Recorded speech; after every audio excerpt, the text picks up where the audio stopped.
দেশের জনপ্রিয় কণ্ঠশিল্পী আসিফ আকবর বিনা প্রতিদ্বন্দ্বিতায় বাংলাদেশ ক্রিকেট বোর্ডের পরিচালক হলেন। আগামী 6 অক্টোবর বিসিবি পরিচালনা পর্ষদ নির্বাচন। তার আগে বুধবার ছিল প্রার্থিতা প্রত্যাহারের শেষ দিন।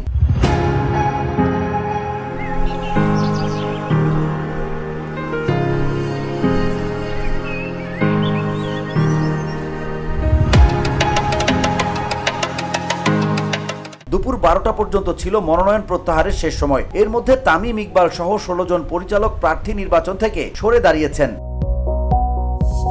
চট্টগ্রাম জেলা ক্রীড়া সংস্থা থেকে নাম প্রত্যাহার করে নিয়েছেন মীর হেলাল উদ্দিন। এতে চট্টগ্রাম বিভাগে বৈধ প্রার্থী থাকেন কুমিল্লা জেলা ক্রীড়া সংস্থার কাউন্সিলর আসিফ আকবর ও চট্টগ্রাম বিভাগীয় ক্রীড়া সংস্থার আহসান ইকবাল চৌধুরী। চট্টগ্রাম বিভাগে 2 পরিচালক পদের বিপরীতেও অতিরিক্ত প্রার্থী না থাকায় তারা দুজনই বিনা প্রতিদ্বন্দ্বিতায় নির্বাচিত হয়েছেন।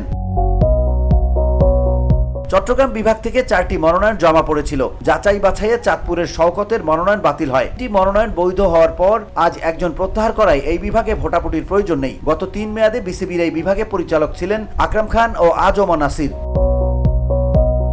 VOD Bangla news desk.